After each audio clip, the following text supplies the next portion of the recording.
Tšau!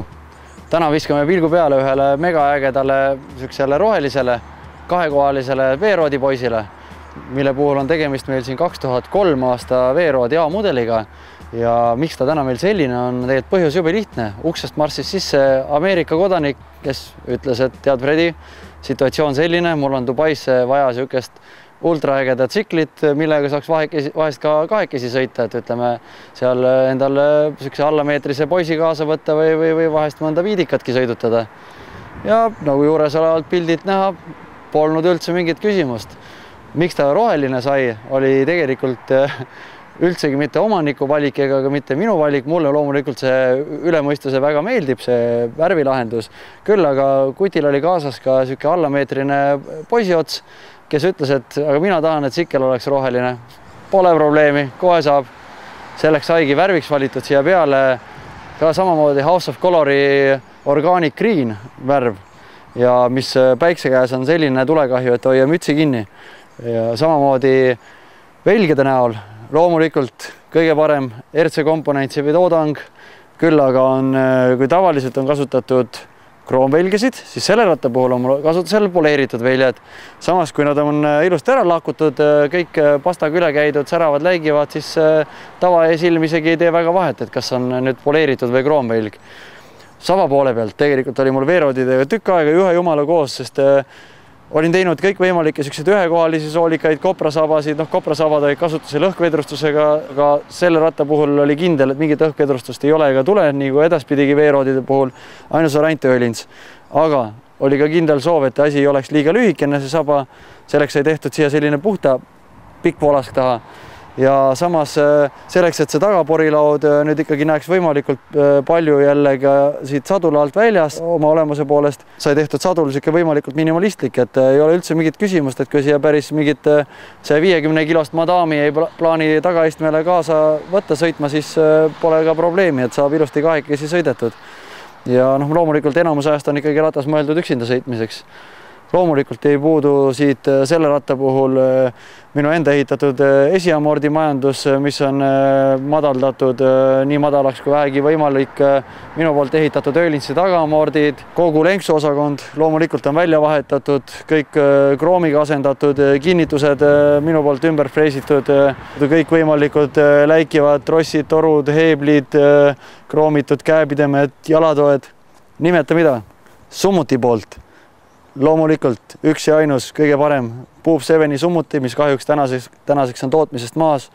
Üks on veel riiulis mul alles, ripakil rohkem neid enam ei ole ega kunagi ei tule, aga siin on ta peal.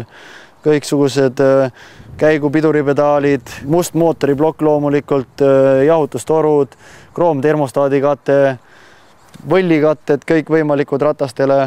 Siis kuna ees on 13-oline suur piduriketas, siis antud ratta puhul otsustasin, et ei kasuta mitte originaalpidurisadulat adapteriga, vaid läksin hoopis performance machine'i 13-olise pidurikette jaoks mõeldud pidurisadula teed pidi.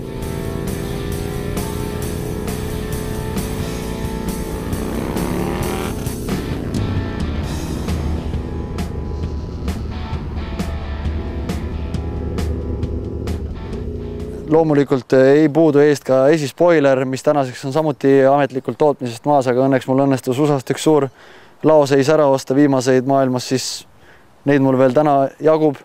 Seisujalg kroomitud, käiguvarras, kroom, rihmakatted, ülemine, alumine, numbrikinnitus, puhtalt minu enda disain, samamoodi ka tagatuli on minu poolt Made in Estonia tehtud.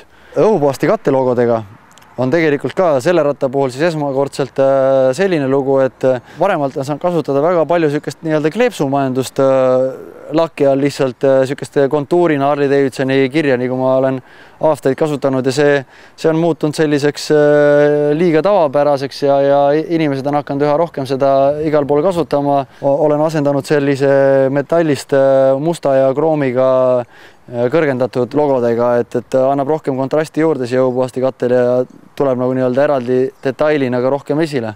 Lisaks poleeritud velgedele on sellel rattal samamoodi ka kiige peegliks ära poleeritud ja samamoodi ka esiamordi jalad on sellel rattal poleeritud, mitte ei ole kroomitud. Samamoodi on ka traaversid veel ära poleeritud, et läheks võimalikult palju ülejäänud läikivate osadega kokku. Samamoodi ka ei puudusid selle ratta puhul esimesed kroomitud raamikatted, tagumised kroomraamikatted. Sadula puhul samamoodi, et kuna sellega oli higistamist ka rohkem kui küll, et saada kogu see ülddisain talle paika, et oleks kahekesi sõidetav, et oleks võimalikult minimalistlik, samas, et ei oleks ka lihtsalt mingisugune sirge kühvel seal porika peal. Kui see sai jonksu, siis oli järgmine kohe niisugune paaniline küsimus, et aga mis selle sadula kattega teha, et kas minna mingit tavapärast klassikalist nahka või võtta kasutusele või mida teha, kuidas õmblused teha. Seda enam, et ülejäänud ratas on ju roheline, kroomi ja mustaga, siis selle puhul, võttes arvesse, et ratas pidi minema Dubaisse, siis sai sadul tehtud Alcantaraga, et seal väga mingit soppa ja muda ju üldjuhul ei ole, et sõidetakse ainult päiksega, siis kui on miinimum 30 kraadi väljas sooja. Tagapiduri osakonnast on loomulikult jälle mindud nii-öelda pullirootori teed, kus on siis kasutusel rihmaratas koos piduriga ühest kõik tükised ja et oleks parem pool väljal puhas, nähtav. Tagavedrustuse ehitasin spetsiaalselt niimoodi, et oleks väikene vahe veel nüüd, ütleme, rehvirandi ja porilaua serval, et inimesel oleks mingisugunegi reserv, et saab, ütleme, sõita ilma morte seadistamata liiga tihti, et ütleme, kui tahad kohe kahekesi sõita, siis lihtsalt hüppad sadulasse ja tuld, et sa ei pea keerama vedrule eelpinget ega midagi, et oleks see ratas nii-öelda jäänud puhtalt üksinda sõitjale, siis ma tegelikult oleks amorti pisut rohkem madaldanud, et oleks nüüd, ütleme, porika serva ja rehvi selle randi vahe oleks mingisugune 5 millimeetrit olnud, maksimum 10, et siis oleks saavutanud küll visuaalselt parema kompaktse väljanägemise, küll aga täna on ta sõidetavuse poolest on inimesel lihtsam, et lihtsalt võtad ja sõidad, ei ole vaja kohe hakata nüüd eelpinget reguleerima iga kord, nagu tahad üksi või kahekesi sõita. Ja loomulikult ei ole ainult tagaporilaud see, mis on puhtalt minu enda kätetöö, vaid samamoodi ka on esiporilaud nullist minu enda toodang, et anda niisugust ühtlasemat balanssi rattale, et oleks enam-vähem see suhe paigas, et ei ole, ette oli kinnise idee, et mingisugust suurt ilget bumerangi ei hakka siia ehitama, nii et terve ratas oleks peidus, vaid ikkagi peab olema minimalistlikum kui tagaporilaud. Ja sellega võikski ühtlasi ka selle ratta jutu kokku võtta, et järgmised jutud teeme juba järgmistest teerullidest, mida meil siin tuleb ainult ühte jutti. Seniks aga teile kõike kõige paremat. Tšau!